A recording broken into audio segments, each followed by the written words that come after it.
Sometimes the biggest fortunes begin with the smallest mistakes. Ethan Walker had heard plenty of people laugh before, but somehow that Saturday morning sounded louder than ever. The auctioneer barely waited 3 minutes before dropping the gavel. And just like that, an abandoned garage on the edge of Millhaven officially belonged to a 39-year-old single father who had just spent his last $2,000.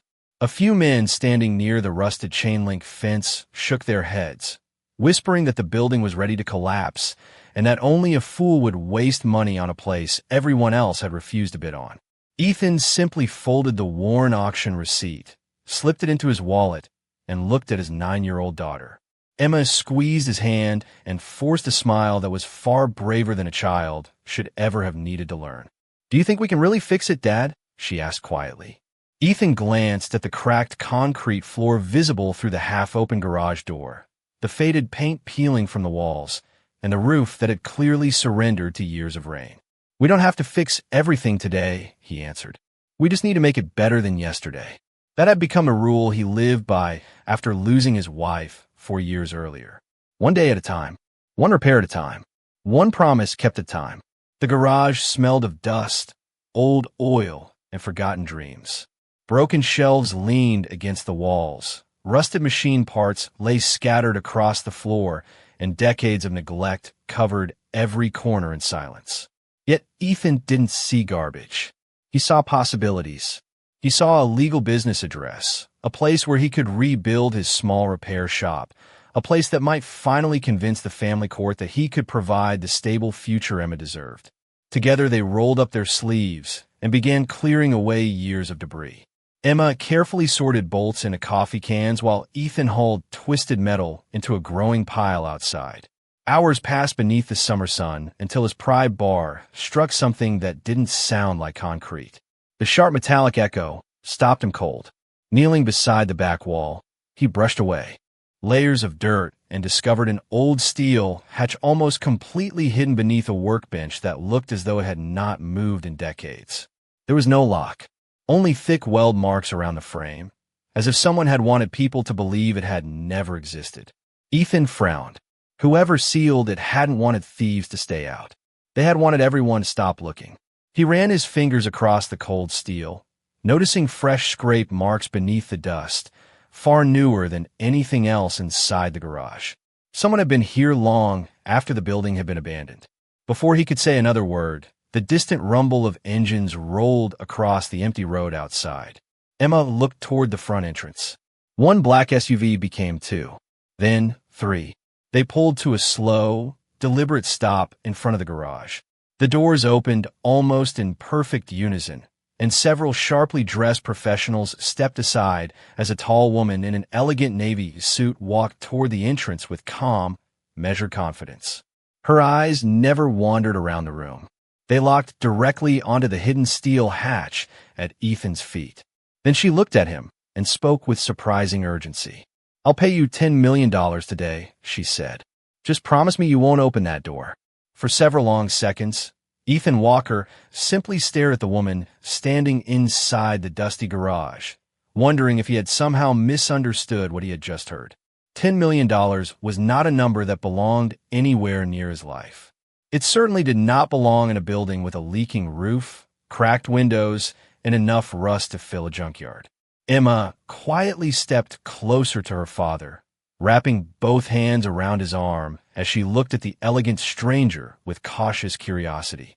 The woman took another measured step forward, careful not to disturb anything around the hidden hatch. "My name is Claire Harrison," she said calmly. "I know this sounds unbelievable, but opening that room will create problems neither of us wants." Ethan met her eyes without flinching. "If you know what is behind that door, then you also know I legally own this property now." Claire nodded once. "You do? Then why would you offer $10 million before I have even looked inside?" For the first time, a hint of uncertainty crossed her composed expression.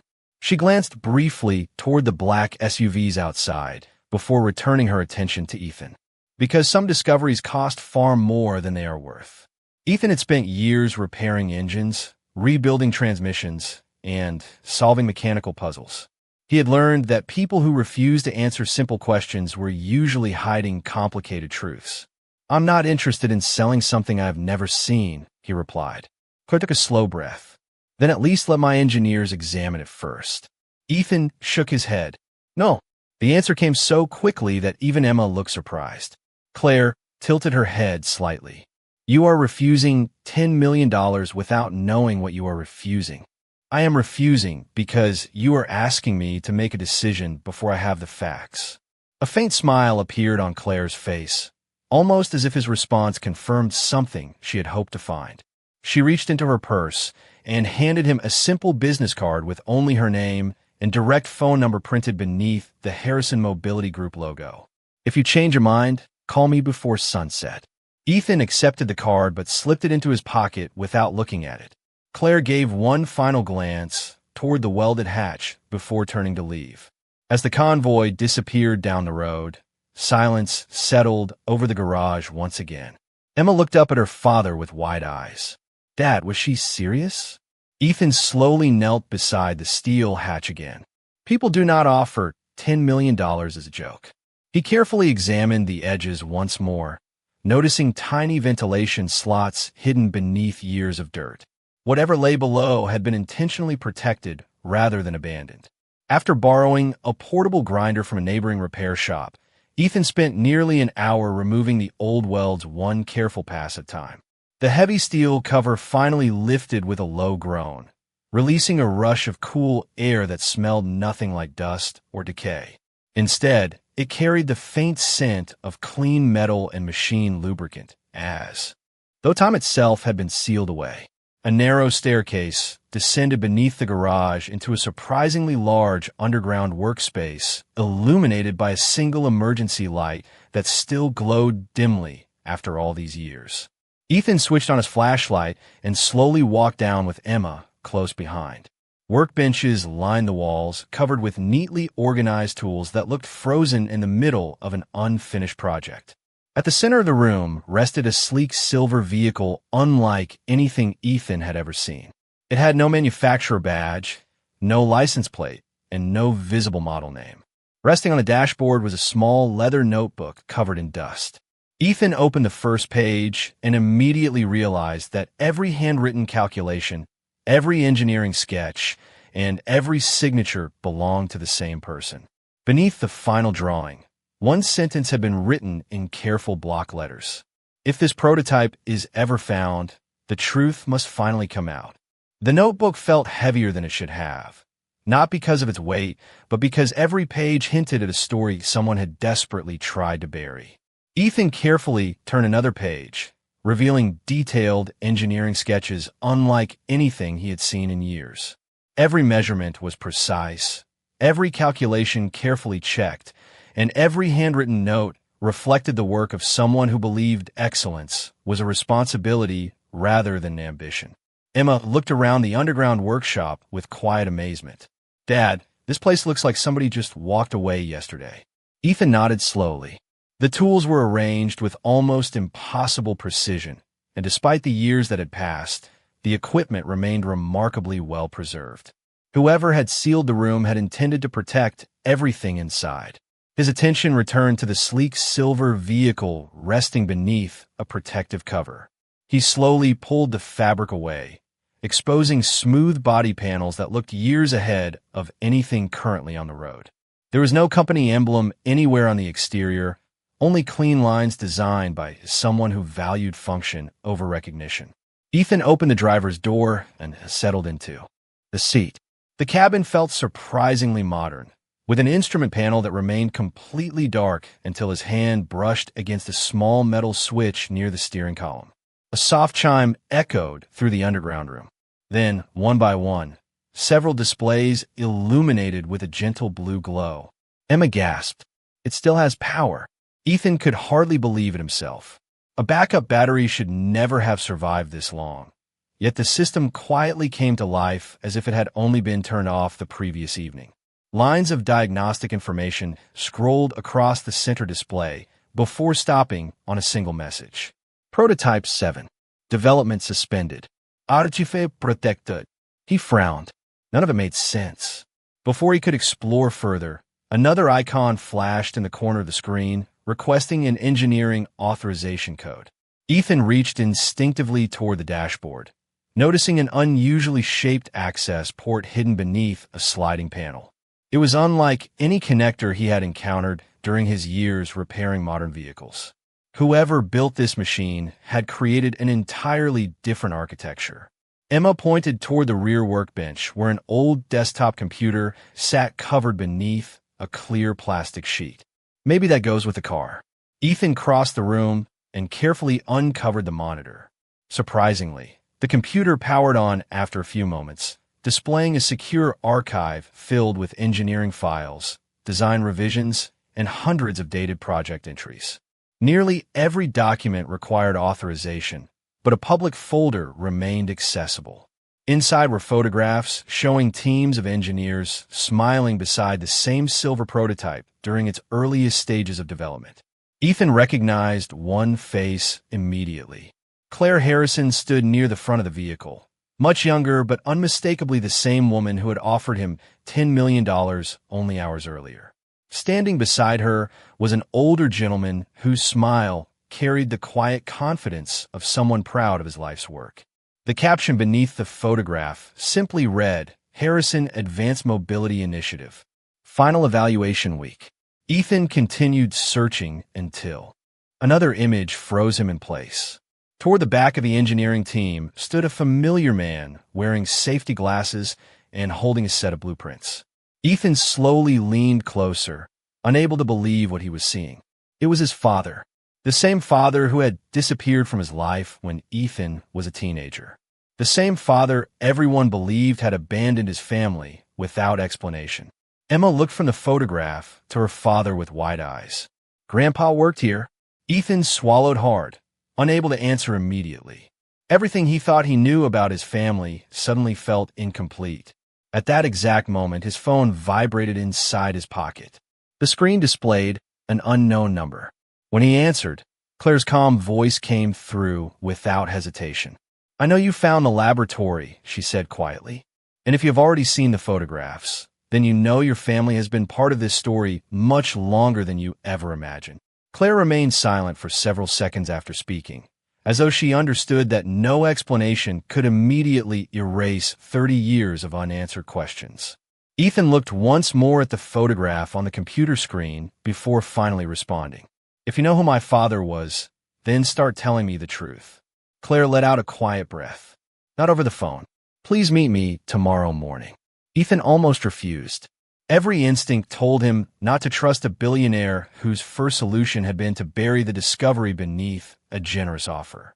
Yet another glance at his father's face inside that old photograph convinced him there was no other path forward. The next morning, Ethan arrived at Harrison Mobility Group headquarters wearing the same work boots he had worn inside the garage. Employees crossing the polished marble lobby glanced at the grease stains on his jeans before quickly looking away. Emma stood beside him, holding his hand with quiet confidence. Claire walked into the lobby herself, rather than sending an assistant. Without the expensive jacket she had worn the day before, she appeared less like a distant executive and more like someone carrying a burden she had hidden for years. She led Ethan and Emma into a private conference room overlooking the city skyline. Instead of presenting legal documents or contracts, she placed a thick archive box on the table. Inside were photographs, engineering reports, handwritten letters, and dozens of newspaper clippings from nearly 20 years earlier. Ethan carefully picked up one faded article.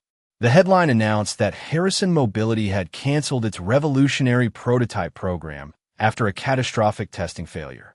His father's name appeared only once near the bottom of the page, identified as an engineer who had resigned shortly before the project collapsed. "That is not what happened," Claire said softly. "Your father never resigned." Ethan looked up immediately. Claire continued before he could interrupt. "Samuel Walker was the lead systems engineer on Prototype 7. My father trusted him more than anyone else in the company.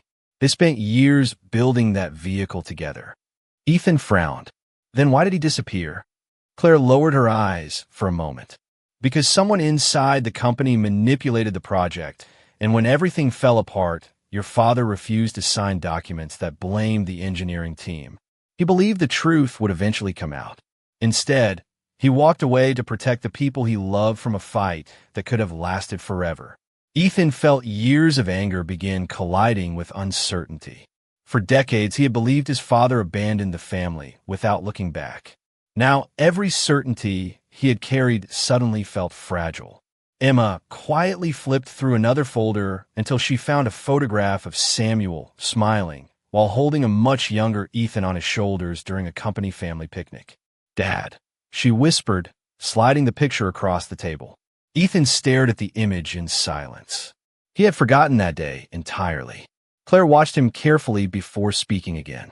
"There is something else you need to know. Prototype 7 was never the problem. The design worked. Someone altered a critical control system before the final demonstration. The project failed because of sabotage, not because your father made a mistake." Ethan leaned back, slowly, trying to absorb every word. "Do you know who did it?" Claire hesitated just long enough to answer the question without speaking. "I have suspicions," she admitted. "But suspicions are not enough to save my company or restore your father's name." Ethan looked through the glass wall toward the busy engineering campus outside. Thousands of employees walked between buildings, completely unaware that the truth about one forgotten prototype still waited beneath an abandoned garage. He finally turned back to Claire. "If I help you uncover what really happened, I do it for one reason." Claire nodded. "Your father." Ethan shook his head. "For my daughter. She deserves to grow up knowing that our family's name was built on honesty, not on a lie." Over the next several days, Ethan divided every hour between repairing engines for his customers, caring for Emma, and returning to the hidden laboratory beneath the garage after sunset. Claire kept her promise. Every evening, encrypted engineering files, archived maintenance records, and forgotten project notes arrived on a secure laptop she had personally delivered. Together, they compared handwritten calculations from Samuel Walker's notebook with the company's digital archives. The deeper they searched, the clearer one fact became.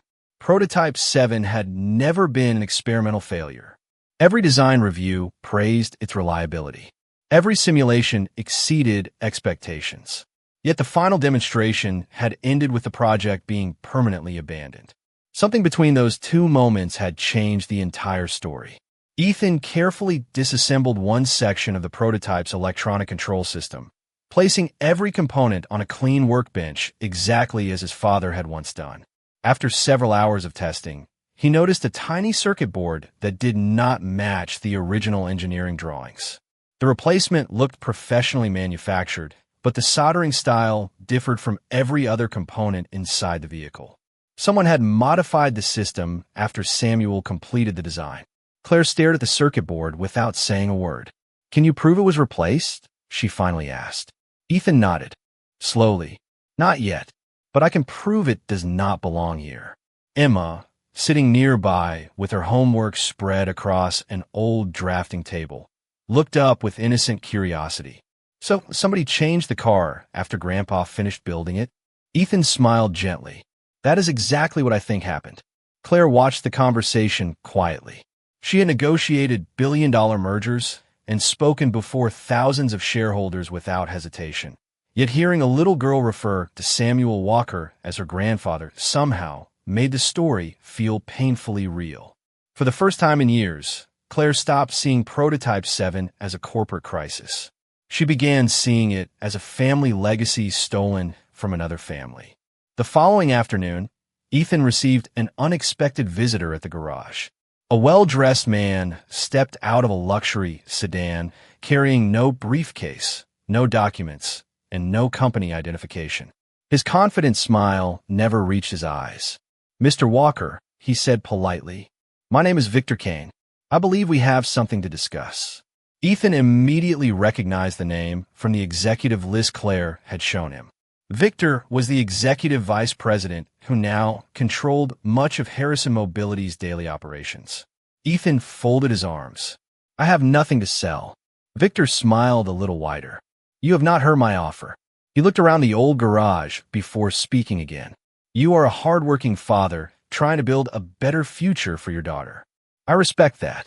I also believe everyone has a price. Ethan remained silent. Victor calmly placed a sealed envelope on the workbench. Inside is a certified payment for $5 million. Keep your garage. Keep the land. Simply close the underground laboratory forever and forget everything you have found. Ethan did not even touch the envelope. What happens if I say no? Victor adjusted his suit jacket with remarkable composure. Then life becomes much more complicated than it needs to be.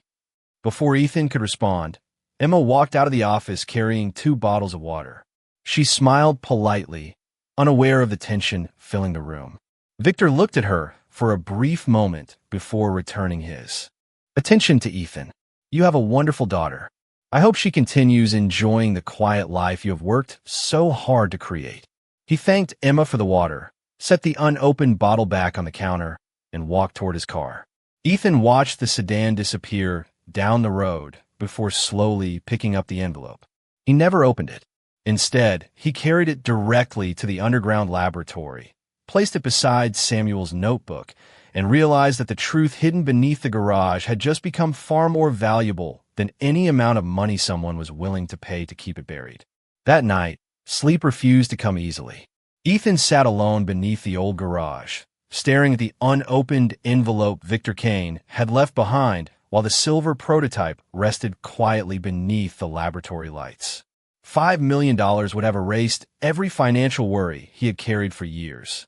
It could have bought a comfortable home, paid for Emma's education, and guaranteed a future he had always dreamed of giving his daughter.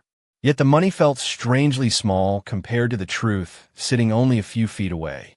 Early the next morning, Claire returned to the garage carrying another storage box recovered from the company's archives. She immediately noticed the untouched envelope lying beside Samuel Walker's notebook. He found you, she said softly. Ethan nodded. He tried to buy my silence. Claire looked at the certified payment without touching it.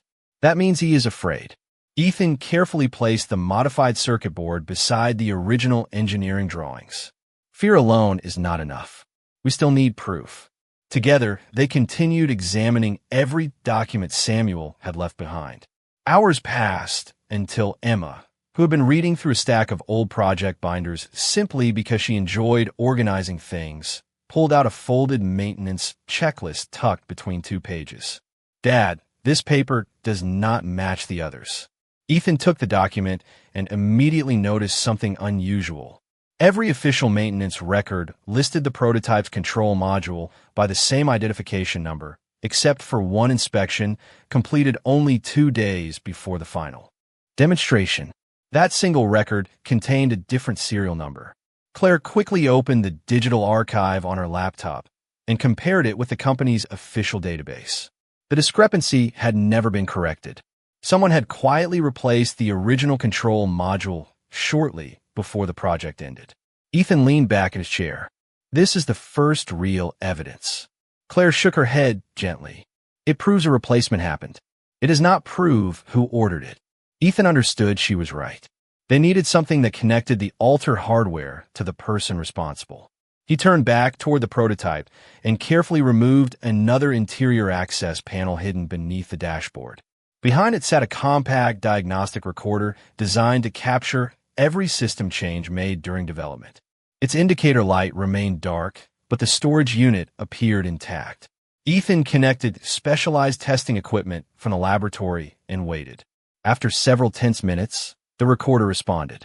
Corrupted files began appearing on the monitor, followed by fragments of maintenance logs that had somehow survived decades of storage. Most entries were incomplete, but one timestamp immediately caught Claire's attention. It matched the exact evening before the company's final public demonstration. Ethan patiently reconstructed the damage file until a short authorization record appeared on the screen. The system had accepted a manual override using executive credentials rather than engineering approval. Claire stared at the identification code in silence. Only 3 executives had authorization to issue that level of override, she whispered. Ethan looked at her. Was your father one of them? Claire nodded slowly. Yes. The room fell completely silent. Ethan could see the conflict on her face. For years, she had believed someone inside the company betrayed her father's dream. Now the evidence suggested that either her father had approved the mysterious modification or someone had used his executive credentials without permission. Claire closed her eyes for a brief moment before speaking with quiet determination. No matter where this leads, I am done protecting assumptions. If my father made the wrong decision, I will face it. If someone used his name to hide the truth, I will expose that too. Ethan studied her expression carefully and realized she was no longer fighting only for her company. She was fighting for the truth, even if it forced her to question everything she believed about the man who had built the business she now led. As the diagnostic recorder continued recovering damaged files, one final encrypted folder suddenly appeared on the screen. Unlike every other record in the archive, this one required not an executive password, but a biometric identity that belonged to only one engineer, Samuel Walker. The laboratory became unusually quiet as Ethan stared at the encrypted folder carrying his father's name. Every other file in the archive had eventually opened with enough patience, but this one refused every attempt. Claire searched through old engineering manuals while Ethan examined the biometric scanner mounted beside the diagnostic recorder. It had been designed to recognize a fingerprint that no longer existed. Emma sat nearby, gently turning the pages of Samuel Walker's notebook once again. Suddenly, she stopped at a page neither adult had paid much attention to before. Folded neatly inside was a thin sheet of transparent drafting film. At first it appeared blank, but when Ethan held it beneath the laboratory light, a faint pattern became visible. It was not another blueprint. It was the exact fingerprint map Samuel had used when calibrating the biometric security system during development. Ethan looked at Claire in disbelief. He knew someone might need this someday. Claire nodded slowly. Your father did not hide the truth. He protected it. Using the calibration pattern, Ethan carefully adjusted the scanner sensitivity until the system accepted the stored engineering identity. A soft tone echoed through the underground workshop as the encrypted folder unlocked. Hundreds of files immediately appeared across the screen, including technical reports, private correspondence, and one item simply labeled Final Statement. Ethan opened it without hesitation. Instead of text, a recorded video filled the monitor. Samuel Walker appeared wearing the same work clothes Ethan had seen in the old company photographs. His face looked tired but calm, like a man who had already accepted difficult consequences. If you were watching this, Samuel began, then someone finally cared enough to search for the truth instead of the easiest explanation. Ethan instinctively leaned closer to the screen.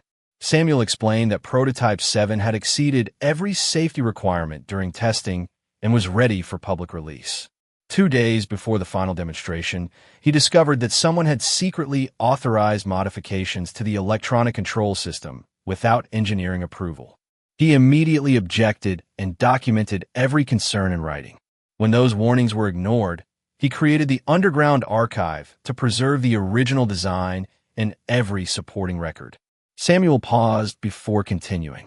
I never blamed Richard Harrison because he did not know the changes had been made under his executive authorization. His credentials were used without his knowledge. By the time we discovered the deception, powerful people wanted the project buried instead of investigated. Claire covered her mouth with both hands. For years, she had quietly feared her father might have sacrificed the truth to protect his company. Instead, the recording revealed that he had been deceived alongside the engineering team. Samuel continued speaking directly into the camera. If my son ever finds this message, Ethan, I want you to know I never stopped loving you. Leaving was the hardest decision I ever made. I believed protecting my family from a legal battle and public scandal would give you a better life. Looking back, I understand that silence can wound people just as deeply as dishonesty. For that, I am truly sorry. Ethan felt his eyes fill with emotion as decades of unanswered questions finally received an answer. Emma quietly slipped her hand into his. Neither of them spoke for several moments. Claire finally broke the silence. This changes everything. Ethan slowly nodded. Not everything. He looked back at the frozen image of his father on the screen. The recording proves Samuel and your father were innocent, but it still does not tell us who actually changed the prototype. Claire studied the remaining files inside the encrypted folder until another document caught her attention. It contained a confidential meeting schedule listing every executive who had accessed the secure laboratory during the final week of development. One name appeared repeatedly on dates that matched every suspicious modification. Ethan recognized it immediately because he had seen it only days earlier on a business card and inside the company directory. Victor Kane. The board meeting was scheduled for 10 o'clock on Friday morning, and by sunrise the entire future of Harrison Mobility seemed to rest on a handful of forgotten documents recovered from an abandoned laboratory. Claire had already notified the company's legal team that she intended to present newly discovered evidence before the executive committee voted on a major restructuring plan. News of the emergency meeting spread quickly through headquarters, drawing directors, senior engineers, and shareholders into the largest conference room the company owned. Ethan arrived carrying nothing more than Samuel Walker's notebook and a secure storage drive containing the recovered archive. Emma remained at the garage with a trusted neighbor, proudly telling everyone her father was finally going to finish something her grandfather had started many years before. As Ethan entered the building, he noticed employees whispering in small groups. Many recognized Claire. Few recognized him. To most of them, he was simply the mechanic who had somehow become part of the company's biggest mystery. Victor Kane stood near the front of the conference room, greeting board members with his usual polished confidence. When his eyes met Ethan's, his smile remained perfectly controlled, but the warmth had disappeared.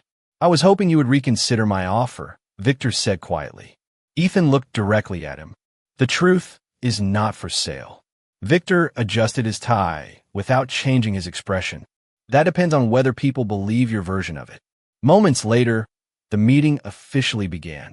Claire stood before the board and calmly explained how Prototype 7 had been rediscovered together with engineering records believed to have been lost for nearly 2 decades.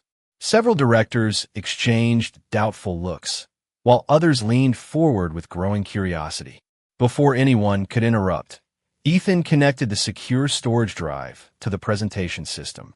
Samuel Walker's recorded statement appeared on the large screen, filling the room with the calm voice of an engineer whose integrity had survived long after his career had been forgotten. Silence settled across the room as Samuel described the unauthorized modification, the hidden archive, and his determination to preserve the original evidence. When the recording ended, Ethan presented the replacement control module, the maintenance logs, the executive authorization records, and finally the laboratory access schedule recovered from the encrypted archive. Every piece of evidence pointed toward one conclusion.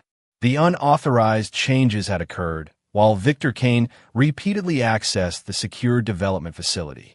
Victor slowly rose from his chair. "Circumstantial evidence," he said confidently. "Nothing more. There is no proof that I altered anything." Ethan nodded calmly. "You are right. Access alone proves nothing." He then reached into the archive box and removed one final document that had been overlooked until that very morning. While reviewing Samuel's handwritten notes, Emma had noticed a folded service authorization hidden inside the notebook's back cover. Unlike every digital record, this original paper contained both Samuel's signature and the signature of the executive who insisted on overriding the engineering team's recommendation. Ethan placed the document beneath the room's overhead camera. Victor's signature appeared clearly beside the authorization order. Claire stared at the page before slowly closing her eyes. She had hoped the evidence would clear her father's name. She had never expected it to identify the person responsible so completely. The directors carefully examined the document, while company attorneys compared the handwriting with archived corporate records. Within minutes, they confirmed the signatures matched authenticated files preserved in the company's legal department. Victor looked around the room, realizing that every explanation he had prepared had collapsed beneath evidence hidden for nearly 20 years. Claire stood quietly before the board. "Today is not about revenge," she said with steady conviction. "It is about restoring the truth honoring the people who built this company with integrity, and making certain we never allow fear or ambition to bury honesty again. As the directors prepared for an emergency vote, Ethan looked through the conference room windows toward the distant skyline and realized that the old garage had never been the greatest discovery. The greatest discovery was that truth, no matter how deeply hidden, always waits for someone willing to uncover it. The emergency vote concluded before sunset, and for the first time in nearly 20 years, Harrison Mobility publicly acknowledged that Samuel Walker and the original engineering team had been wrongfully blamed for the collapse of Prototype 7. The board accepted Claire Harrison's recommendation to permanently restore Samuel's professional record and establish an independent engineering ethics program in his honor. Reporters gathered outside headquarters as employees quietly applauded the decision, not because a scandal had ended, but because honesty had finally been given a place beside success. Ethan left the building without seeking interviews or recognition. He returned to the old garage where Emma was waiting with 2 paper cups of hot chocolate and the same hopeful smile she had carried on the day they bought the forgotten property. She ran toward him the moment his truck pulled into the driveway. "Did Grandpa get his good name back?" she asked before he had even stepped out. Ethan smiled, his eyes growing warm as he knelt beside her. "Yes," he answered, "and now everyone knows the kind of man he really was." Emma hugged him tightly. "I knew he had to be like you."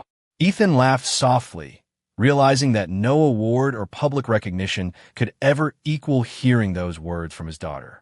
A few days later, Claire drove back to the garage alone. There were no security vehicles, no attorneys, and no executives following behind her. She carried only a small wooden box and a folded blueprint. The afternoon sun shone through the open garage door, where Ethan had already begun reorganizing the workshop into a functioning repair business. Claire looked around at the cleaned floors, freshly painted walls, and carefully restored equipment before smiling. "It already feels different," she said. Ethan nodded. "So do I." Claire handed him the wooden box. Inside rested the original company nameplate that had once been mounted outside Samuel Walker's engineering office. The polished brass surface reflected the afternoon light, and although the edges showed the passage of time, the engraved letters remained perfectly clear. Ethan gently traced his father's name with his fingertips before looking back at Claire. "Thank you." Claire shook her head. "Your father earned that long before I was old enough to understand what it meant." She then unfolded the blueprint. Instead of plans for a new corporate laboratory, it showed a community engineering center built around the old garage itself.